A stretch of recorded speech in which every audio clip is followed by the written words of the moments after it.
प्यारे बच्चों, ये कक्षा 10 का अध्याय 6 है, जैव प्रक्रम।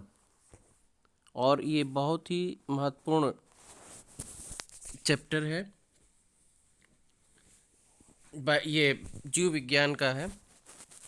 और अगर आप चैनल पर नए हैं तो आप चैनल को सब्सक्राइब कर लीजिए और अन्य जो स्टूडेंट तक इसको शेयर और लाइक भी कीजिएगा। तो आइए चलते हैं और हम समझते हैं कि ये जैव प्रक्रम क्या है। जैव प्रक्रम की जो परिभाषा है, वे सभी प्रक्रम जो संयुक्त रूप से जीव के अनुरक्षण का कार्य करते हैं, जैव प्रक्रम कहलाते हैं। यानी कि अनुरक्षण यानी कि रक्षा करना, जो जीव की रक्षा करते हैं।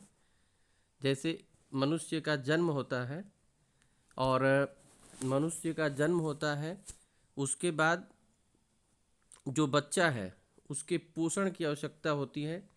जब आहार ग्रहण करता है और उसमें से जो पोषक तत्वों को जब शरीर हमारा ग्रहण करता है, तो इसके बारे में इस चैप्टर में पढ़ना है।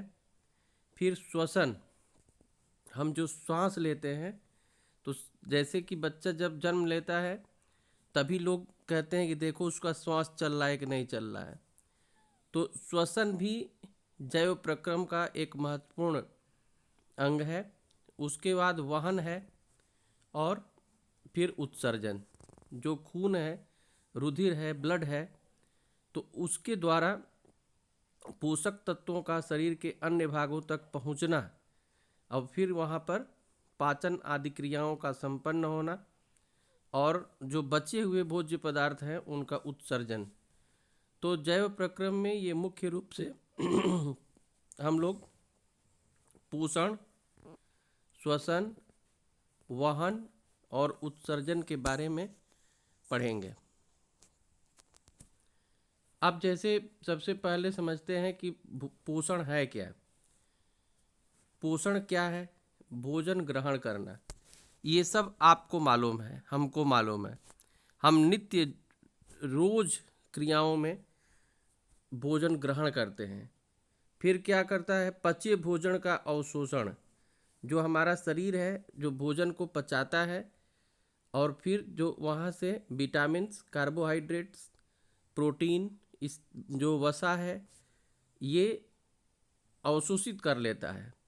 फिर शरीर द्वारा अनुरक्षण के लिए उसका उपयोग किया जाता है। जैसे हमारे शरीर को कार्बोहाइड्रेट की आवश्यकता होती है, प्रोटीन की आवश्यकता होती है, विटामिन्स की आवश्यकता होती है, जो खनिज लवण है उनकी आवश्यकता होती है। तो वो सब शरीर जो है भोजन के द्वारा ही, जब हम भोजन करते हैं तो उसी में से जो प्रोटीन है, विटामिन है, कार्बोहाइड्रेट्स है, ये हमारे शरीर की जो क्रियाएं, पाचन क्रियाएं हैं, उनके द्वारा उनको ग्रहण कर लिया और शोषण कर लिया जाता है। और पोषण के आधार पर जीवों को दो समूहों में बांटा जाता है। जो पोषण में एक तो स्वपोषी पोषण होता है, दूसरा विषम पोषी पोषण होता है। पोषण दो प्रकार का होता है।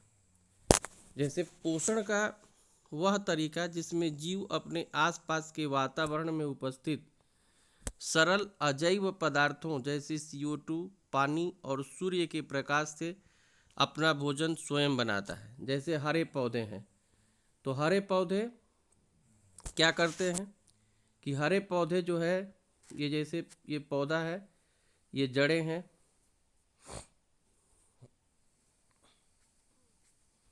तो ये यहाँ से जड़ों से ये H2O, ये पानी को लेता है ज़मीन के नीचे से, ये पानी को अवशोषित कर लेता है। और जो CO2, ये वातावरण से CO2 को लेता है। तो पोषण का तरीका जिसमें अपने आसपास के वातावरण में उपस्थित सरल अजैव पदार्थों जैसे CO2, पानी और सूर्य के प्रकाश। तो ये जो पौधा है, जैसे जड़ें हैं, तो जड़ें जो हैं, जड़ों के द्वारा पानी और वातावरण के द्वारा CO2 और सूर्य का प्रकाश, तो ये तीनों की उपस्थिति से ये हरे पौधे अपना भोजन, और हरे पौधों में क्लोरोफिल नामक तत्व उपस्थित होता है, तो उनकी उपस्थिति में अपना भोजन स्वयं बनाते हैं, जिनको प्रकाश संश्लेषण के अंतर्गत अभी हम पढ़ेंगे। अब विषमपोषी में पोषण का वह तरीका जिसमें जीव अपना भोजन स्वयं नहीं बना सकता, बल्कि अपने भोजन के लिए अन्य जीवों पर निर्भर रहता है, जैसे मानव और अन्य जीव। हम लोग भी हैं, मनुष्य हैं, तो किस पर निर्भर रहते हैं? जैसे पेड़ पौधों पे निर्भर रहते हैं कि जब चावल की पैदावार होगी तब जो है हम खाएंगे, या गेहूं है, या दाल है, या मक्का है, यानी कि पेड़ पौधों पे। या कुछ लोग अंडा है, मांस है, मछली है, उस पर भी निर्भर रहते हैं। तो जो विषमपोषी हैं वो अपना भोजन स्वयं नहीं बनाते हैं, वो अन्य जीवों पर निर्भर रहते हैं। अब आइए देखते हैं कि स्वपोषी पोषण। स्वपोषी पोषण जैसे कि स्वपोषी पोषण हरे पौधों में तथा कुछ जीवाणुओं में जो प्रकाश संश्लेषण की क्रिया में होता है। अब प्रकाश संश्लेषण क्या है? तो वह प्रक्रम है जिसमें कि स्वपोषी बाहर से लिए पदार्थों को ऊर्जा संचित रूप में परिवर्तित कर देता है। जैसे कि पौधे क्या करते हैं वातावरण से CO2 लेते हैं, और जड़ के द्वारा वाटर पानी लेते हैं, और क्लोरोफिल पत्तियों में होता है।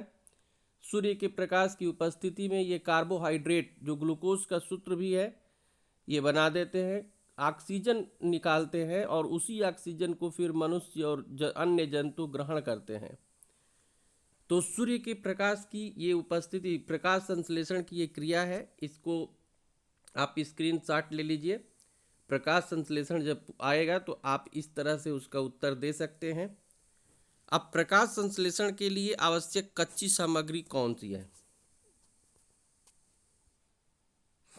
तो एक तो आपको बताया गया है कि सूर्य का प्रकाश। अगर सूर्य का प्रकाश नहीं रहेगा तो प्रकाश संश्लेषण की क्रिया नहीं होगी। पौधों में जो क्लोरोफिल उपस्थित होता है, कार्बन डाइऑक्साइड जो स्थलीय पौधे इसे वायुमंडल से प्राप्त कर लेते हैं, और जल जो स्थलीय पौधे जड़ों द्वारा मिट्टी से जल का अवशोषण करते हैं। तो ये सबको मालूम है कि सूर्य का प्रकाश, क्लोरोफिल, कार्बन डाइऑक्साइड और जल, ये 4 चीज़ें आवश्यक हैं।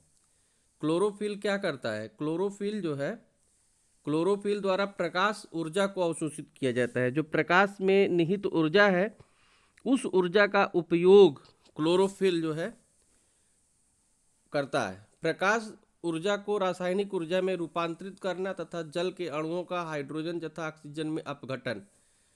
तो देखिए, जैसे प्रकाश ऊर्जा, जो क्लोरोफिल प्रकाश ऊर्जा को अवशोषित करता है, तो प्रकाश ऊर्जा को रासायनिक ऊर्जा में रूपांतरित कर देता है, और इससे जल के जो अणु होते हैं हाइड्रोजन और ऑक्सीजन में टूट जाते हैं। ये समझना है।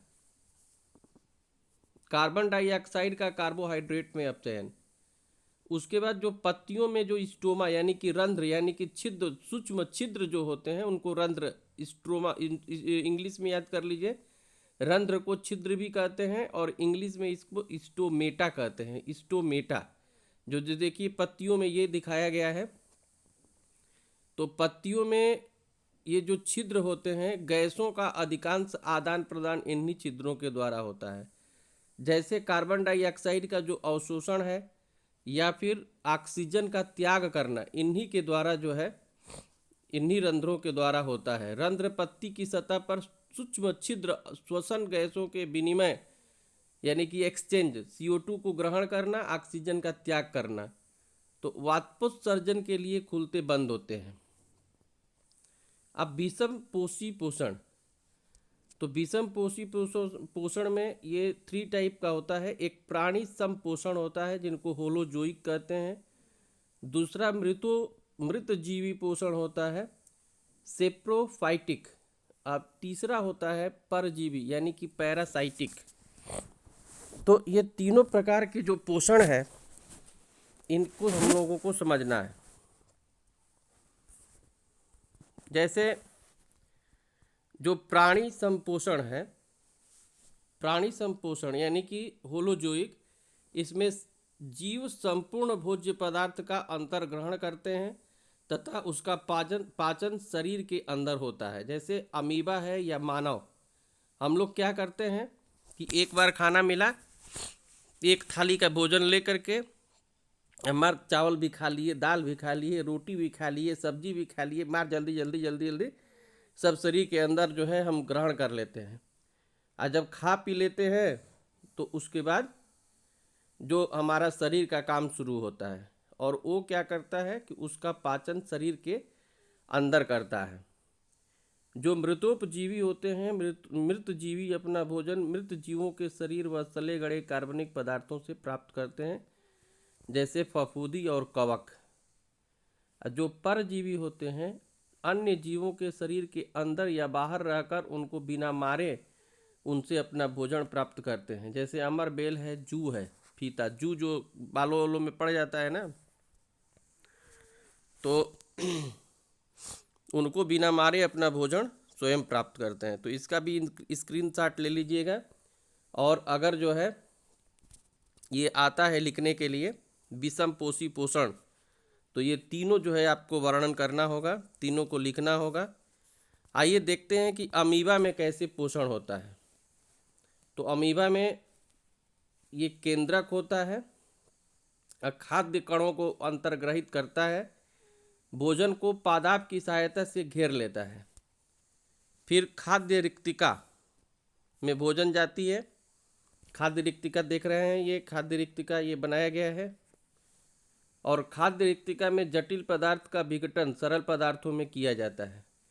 बचा हुआ अपच भोजन अपच कोशिका की सतह की ओर गति करता है, वे पदार्थ शरीर से बाहर निष्कासित कर देता है।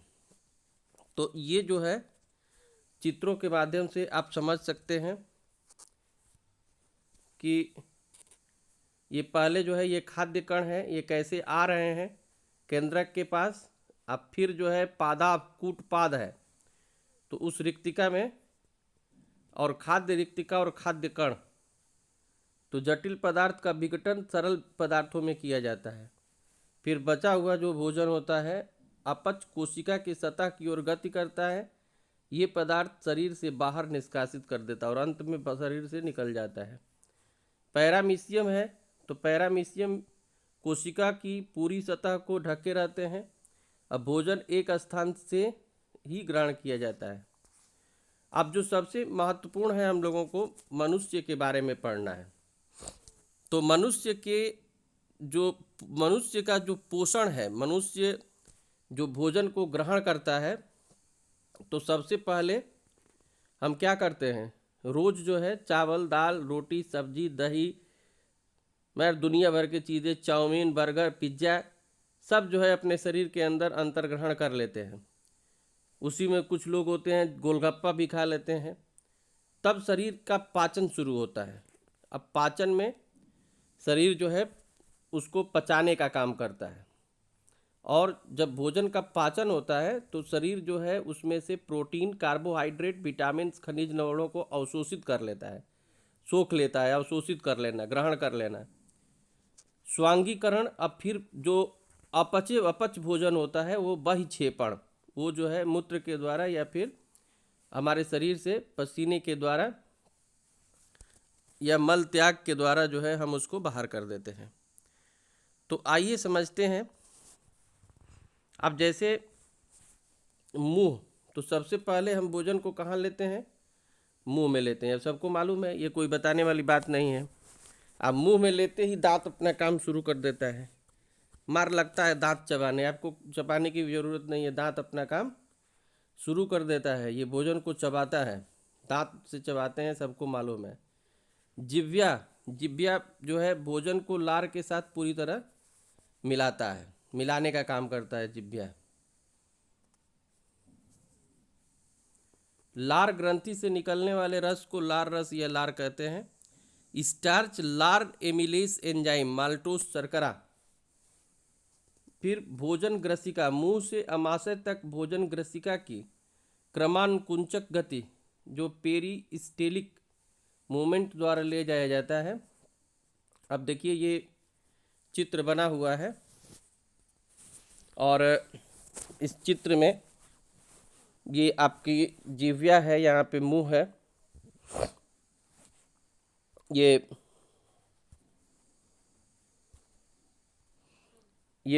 जो है यहाँ पर भोजन का अंतर्ग्रहण किया जाता है और यहीं पर दांत भी अपना काम करता है उसको चबाने का, और जिह्वा जो है उसको लार जो टाइलिन जो होता है तो भोजन में ये मिल जाता है। उसके बाद भोजन ये ग्रसिका जिनको फूड पाइप भी कहते हैं उसके द्वारा अंदर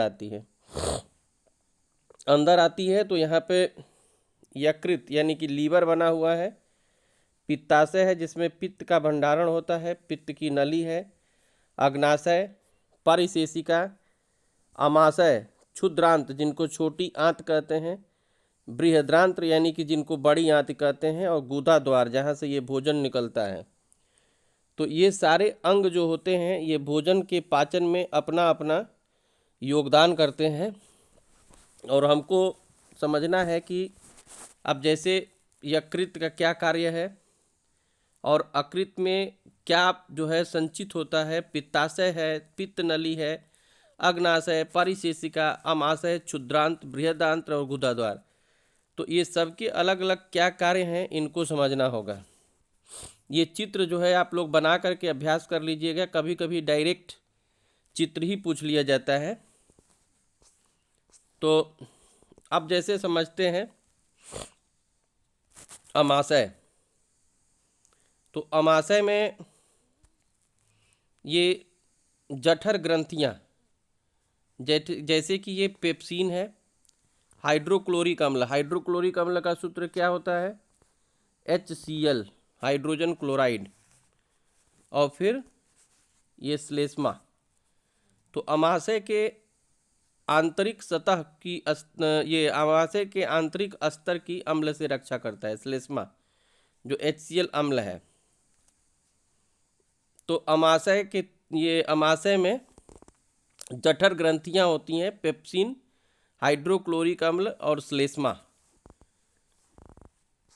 उसके बाद है ये अमाशय के बाद क्षुद्रांत, छोटी आंत जो होती है। तो छोटी आंत में क्या होता है कि छोटी आंत में कार्बोहाइड्रेट जो चावल है या गेहूं है या जो अन्य अनाज हैं, तो कार्बोहाइड्रेट को ग्लूकोज का सूत्र क्या होता है, C6H12O6, तो ये ग्लूकोज में परिवर्तित कर देता है। और जो वसा है, जैसे वसा किस में मिलता है, दूध में भी मिलता है, घी में मिलता है, तेल में मिलता है, तो वसा अम्ल में परिवर्तित हो जाती है। और जो प्रोटीन होता है शरीर में, जो दाल में, सोयाबीन में, जो ये पनीर हो गया, मटर है, इसमें जो प्रोटीन है तो प्रोटीन किस में बदल जाता है, अमीनो अम्ल में। तो ये याद रखना है कि छोटी अम्ल में कार्बोहाइड्रेट ग्लूकोज में बदलता है, वसा अम्ल में, और प्रोटीन अमीनो अम्ल में। जैसे आप खाते हैं तो खाने में आप क्या क्या लेते हैं, खाने में हम लेते हैं चावल और रोटी।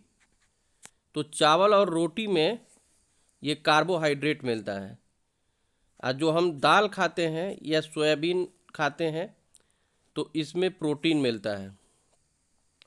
और जो हम दूध, ये दही, ये घी है, तेल आदि चीज़ खाते हैं तो उसमें वसा मिलती है।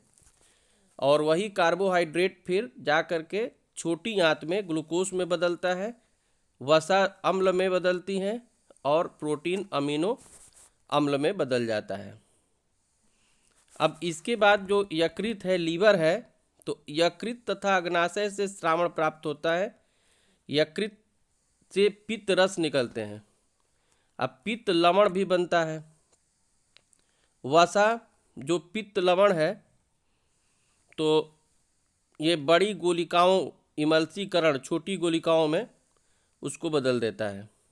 अब अग्नाशय जो है, अग्नाशयी रस निकलते हैं। अब इसमें कौन कौन से रस हैं, तो एक तो एमिलेस है, दूसरा ट्रिप्सिन है और लाइपेज। ये याद रखिएगा, अग्नाशय से ये 3 रस निकलते हैं, एमाइलेज, ट्रिप्सिन, लाइपेज। अब इसके बाद जो प्रोटीन होता है, तो प्रोटीन ट्रिप्सिन जो है ये प्रोटीन को जो ट्रिप्सिन होता है पेप्टोन्स में बदलता है, और वसा को जो लाइपेज होता है वसा अम्ल में, और स्टार्च को एमिलेस ग्लूकोस में। तो ये समझना है कि जो प्रोटीन हम खाते हैं, प्रोटीन लेते हैं, प्रोटीन किस में मिलता है, तो प्रोटीन जो है दाल में मिलता है, सोयाबीन में मिलता है, अंडे में मिलता है, पनीर में मिलता है। बहुत सारे जो भोज्य पदार्थ हैं प्रोटीन के लिए, प्रोटीनेक्स का एक पाउडर भी आता है। तो उसको जो ट्रिप्सिन एंजाइम, जो ट्रिप्सिन ये एंजाइम है, उसको पेप्टेन्स में बदल देता है। माने प्रोटीन को ट्रिप्सिन में, ट्रिप्सिन किस में बदल देता है, ये पेप्टेन्स, यानी कि प्रोटीन ट्रिप्सिन पेप्टेन्स, पीटीपी। फिर वसा जो है लाइपेज एंजाइम वसा अम्ल में बदलता है, और स्टार्च को जो एमाइलेस होता है वो ग्लूकोज में बदलता है। और फिर दार्ध रोम होते हैं जो अवशोषण का सतही क्षेत्रफल बढ़ा देते हैं। और बड़ी आंत में क्या होता है, बृहद्रांत्र, ये जल का अवशोषण, जो जल हमारे जैसे भोजन में जो जल है या जल अलग से भी हम पीते हैं, तो ये वर्ज्य पदार्थ गुदा द्वार द्वारा शरीर से बाहर कर दिया जाता है। अब आइए हम समझते हैं श्वसन। तो श्वसन क्या है कि ये पोषण प्रक्रम के दौरान ग्रहण की गई खाद्य सामग्री का उपयोग कोशिकाओं में होता है, जिससे विभिन्न जैव प्रक्रमों के लिए ऊर्जा प्राप्त होती है। ऊर्जा उत्पादन के लिए कोशिकाओं में भोजन के विखंडन को कोशिकीय श्वसन कहते हैं। अब जैसे कार्बोहाइड्रेट है, तो कार्बोहाइड्रेट से ये ग्लूकोज बन गया। अब ग्लूकोज का क्या होगा कि कोशिका द्रव्य में ये पायरुवेट प्लस ऊर्जा, ऑक्सीजन की अनुपस्थिति, अगर ऑक्सीजन की अनुपस्थिति रहेगी तो ये जो है एथेनॉल, कार्बन डाइऑक्साइड प्लस ऊर्जा जैसे ईस्ट का किरणन करेगा। ऑक्सीजन का अभाव ये लैक्टिक अम्ल प्लस ऊर्जा, और ऑक्सीजन की उपस्थिति में कार्बन डाइऑक्साइड जल प्लस ऊर्जा। मतलब जितना हम ऑक्सीजन लेंगे तो ऑक्सीजन जो है भोजन ऑक्सीकृत होकर के क्या बनाएगा, कार्बन डाइऑक्साइड बनाएगा, H2O, और ऊर्जा निकलेगी।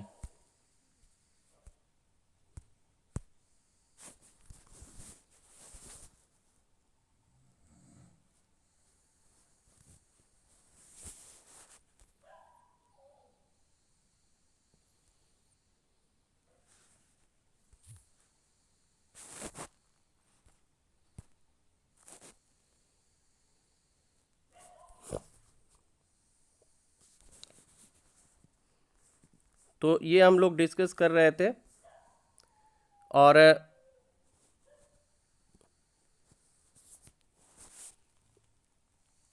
ये जो ये श्वसन जो होता है 2 प्रकार का होता है, वायवीय श्वसन, अवायवीय श्वसन। ऑक्सीजन की उपस्थिति में होता है, ऑक्सीजन की अनुपस्थिति में होता है। जैसे ग्लूकोज का पूर्ण उपचयन होता है, कार्बन डाइऑक्साइड, पानी और ऊर्जा मुक्त होती है। यह कोशिका द्रव्य व माइटोकॉन्ड्रिया में होता है, अधिक ऊर्जा उत्पन्न होती है। और जो अवायु हैं, ऑक्सीजन की अनुपस्थिति में होता है, ग्लूकोज का अपूर्ण उपचयन होता है, इसमें एथेनॉल, लैक्टिक अम्ल, कार्बन डाइऑक्साइड और ऊर्जा मुक्त होती है। यह केवल कोशिका द्रव्य में होता है। तो जो श्वसन तंत्र है, इसमें नासाद्वार है, ग्रसनी है, कंठ है, श्वास नली है, श्वसनिका, फेफड़े, कूपिका कोष होते हैं। ये चित्र जो है जरूर बनाना है, ये चित्र भी बनाने के लिए आता है।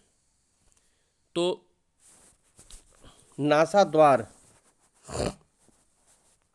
नासाद्वार, मुख गुहा, ग्रसनी, कंठ।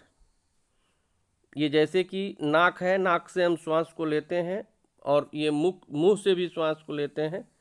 ग्रसनी ये कंठ, जो कंठ है, इससे होते हुए ये फेफड़े तक आता है।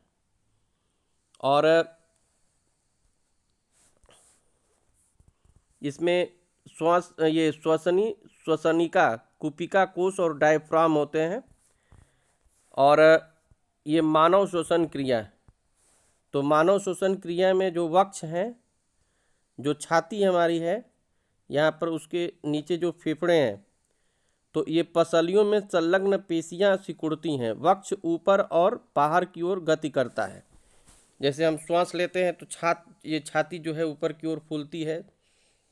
ऐसे गुहा में वायु दाब कम हो जाता है और वायु फेफड़ों में भरती है। उच्च श्वसन, जो अनुलोम विलोम किया जाता है, तो जैसे मान लीजिए हम श्वास को खींचे और फिर छोड़ रहे हैं, तो उच्च श्वसन है। तो वक्षीय गुहा अपने मूल आकार में वापस आ जाती है। ऐसे छोड़ दिए तो पसलियों की पेशियां शिथिल हो जाती हैं, वक्ष अपने स्थान पर वापस आ जाते हैं, गुहा में वायु दाब बढ़ जाता है और कार्बन डाइऑक्साइड फेफड़ों से बाहर निकल जाती है।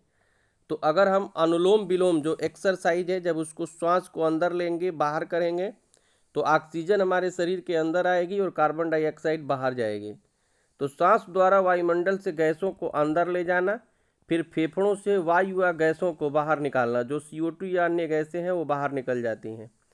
श्वसन के लिए वायुमंडल से ऑक्सीजन का उपयोग करते हैं। जो जीव जल में रहते हैं वे जल में मिले ऑक्सीजन का उपयोग करते हैं। कूपिका, रक्त ऊतकों के बीच गैसों का आदान प्रदान। जैसे ऑक्सीजन को ग्रहण करते हैं तो रक्त में, खून में जाता है, फिर जो ऑक्सीजन है RBC में जो हीमोग्लोबिन होता है, तो हीमोग्लोबिन ये ऑक्सीजन के साथ ये क्या बनाता है, HbO2। जो हीमोग्लोबिन है, जो आयरन का ही, जो लोहे का एक जो यौगिक है, वो ऑक्सीजन के साथ संयोग करके HbO2, ये ऑक्सीजन, ऑक्सी हीमोग्लोबिन भी इसको बोलते हैं, ऑक्सी हीमोग्लोबिन। अब फिर CO2 का उत्पाद, ये उसके बाद जो है, जो हीमोग्लोबिन है, ये धमनी द्वारा O2, जो ऑक्सीजन हम ग्रहण करते हैं, ये ऊतकों में पहुंचाता है। और ग्लूकोज का ऑक्सीकरण होता है। फिर ग्लूकोज जो है ये C6H12O6, ये फिर ऑक्सीकरण यानी कि ऑक्सीजन के साथ ये क्रिया कर लेता है, क्रिया करके CO2 बनाता है। इसमें CO2 निकलता है, जल निकलता है और ऊर्जा निकलती है। उसके बाद जो है ये CO2 रक्त वाहिका में CO2 का रक्त में विसरण करता है, और फिर रक्त वाहिका द्वारा कूपिका में, फिर CO2 का कूपिका कोश में विसरण होता है, फिर CO2 का नासाद्वार में विसरण द्वारा बाहर हो जाता है। जैसे आप श्वास को लेते हैं फिर बाहर कर देते हैं, तो ये क्रियाएं होती हैं। जैसे एक बार इसको जो है स्क्रीनशॉट ले सकते हैं कि पहले जो है ऑक्सीजन को हम लिए, फिर खून में ऑक्सीजन मिला, फिर हीमोग्लोबिन के साथ अभिक्रिया करके ऑक्सी हीमोग्लोबिन बनाया, फिर वो धमनी के द्वारा ऊतक में गया, फिर यहाँ पर जो ग्लूकोज है उसका ऑक्सीकरण हुआ, फिर उससे CO2 का उत्पादन हुआ, फिर CO2 रक्त वाहिका में गई, अब फिर रक्त वाहिका में जा कर के अब फिर जो है CO2 का रक्त में विसरण हो गया, फिर कुपिका के द्वारा जो है कुपिका कोश में विसरण हुआ, फिर CO2 का मोचन हो गया।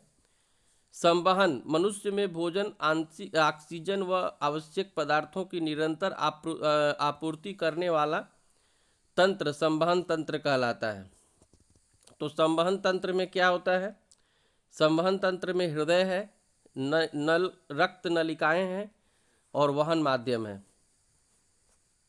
ये रक्त जो खून होता है, तो खून ये 3 रूपों में है। एक इसमें ठोस भाग होता है, जिनको रुधिर कणिकाएं कहते हैं, और फिर द्रवीय अवयव जो पानी के रूप में होता है, जिसमें 90% जल होता है खून में, उसमें बाकी जो 10% में है प्लाज्मा है, प्रोटीन है, जैसे एल्ब्यूमिन। एल्ब्यूमिन ये अंडे में भी मिलता है, ये ग्लोब्यूलिन और अन्य जो है खनिज लवण होते हैं प्लाज्मा में। अब बाकी जो ये रुधिर कणिकाएं हैं, तो लाल रक्त कणिकाएं जिनको हम क्या कहते हैं, आरबीसी, रेड ब्लड सेल्स। फिर श्वेत रक्त कणिकाएं हैं जिनको डब्ल्यूबीसी कहा जाता है, वाइट ब्लड सेल्स। अब फिर रक्त प्लेटलेट्स होते हैं। तो ये रुधिर जो कणिकाएं होती हैं, रुधिर जो खून में, ये 3 तरह के, एक तो मान लीजिए कि 90% ये हो गया, ये 90% जो है ये जल हो गया, 10% ये हो गया, तो उसमें ये 3 भाग हो गया, आरबीसी, डब्ल्यूबीसी और फिर प्लेटलेट्स।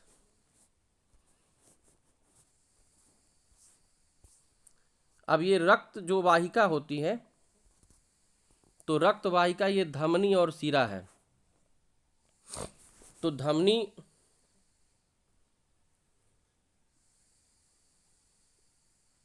ऑक्सीकृत रुधिर को हृदय से रुधिर के विभिन्न अंगों तक ले जाती हैं। अपवाद फुसफुस धमनी और शिरा जो है ये विभिन्न अंगों से अनाक्सीकृत रुधिर एकत्र करके वापस हृदय में ले आती है। धमनी भित्ति मोटी व अधिक लचीली होती है, शिरा की भित्ति कम मोटी और कम लचीली होती है। वाल्व नहीं होते हैं, शिरा में वाल्व होते हैं। ये सतही नहीं होती है, ऊतकों के नीचे पाई जाती है, ये सतह यानी कि सरफेस पे पाई जाती है। तो ये धमनी और शिरा में जो अंतर है ये पूछा जाता है, इसको आप स्क्रीनशॉट ले लीजिए और अगर आएगा तो लिखना है। ये फिर फुसफुसीय धमनी है जो फेफड़ों का कार्य है। ये दायां आलिंद, बायां आलिंद, ये ऑलरेडी आपको बताया गया है, शरीर के अंग हैं, इसको ध्यान से आप लोग तैयार करिएगा। उसके बाद मानव हृदय एक पंप की तरह काम करता है, जैसे हम लगाते हैं ना टुल्लू पंप, तो वो क्या करता है, पानी को खींचता है फिर पानी को पहुंचाता है। तो वही काम है हृदय का। ये जो खून इसके द्वारा जाता है फिर पंप करके इस शरीर के अन्य भागों में पहुंचता है। आलिंद की अपेक्षा नीले की जो पेशी होती है, वो भित्ति जो दीवारें हैं वो मोटी होती हैं, क्योंकि नीले को पूरे शरीर से अधिक रक्तचाप से रुधिर भेजता है। तो ये जो हृदय का अनुप्रस्थ काट का ये एक चित्र बना हुआ है, तो जो चित्र आप लोगों को क्लास में भी बताया जा चुका है, इस चित्र को बढ़िया तरीके से बना के अभ्यास कर लीजिएगा, क्योंकि कई बार केवल चित्र बनाने के लिए ही पूछा जाता है। उसके बाद है लसिका। तो पादपों में परिवहन जाइलम और फ्लोएम होते हैं। जैसे आपको बताया गया था कि जाइलम क्या होता है, कि मृदा से जल खनिज लवणों का वहन करता है, जबकि फ्लोएम पत्तियों द्वारा प्रकाश संश्लेषित उत्पादों को पौधे के अन्य भागों में पहुंचाता है। तो जाइलम जो होता है ये मृदा से, मिट्टी से ये प्राप्त जल और खनिज लवण का वहन करता है। फ्लोएम पत्तियों द्वारा ये अन्य भागों में पहुंचाता है। ये जड़ व मृदा के मध्य आयन सांद्रण में अंतर के चलते जल मृदा से जड़ों में प्रवेश कर जाता है। तो ये भोजन तथा दूसरे पदार्थों का स्थानांतरण। फिर मानव में उत्सर्जन। तो मानव में जो उत्सर्जन है, तो उत्सर्जन तंत्र को अलग से ही हम इसको डिस्कस करेंगे, ये बहुत बड़ा टॉपिक है। तो ये जो दूसरा जो अभी हम वीडियो इसमें बनाएंगे, तो इसके जो जैव प्रक्रम के जो आधे भाग हैं जो काफ़ी महत्वपूर्ण है, उसको उसमें हम सम्मिलित करेंगे। तो आज बस इतना ही। आप देखते रहिए science by PK Tiwari YouTube channel, और अगर सब्सक्राइब नहीं किए हैं तो आप इस चैनल को ज़रूर सब्सक्राइब करिएगा और शेयर और लाइक भी करिए, जिससे पता चलता है कि आप ये देख रहे हैं। तो आज बस इतना ही। Thank you.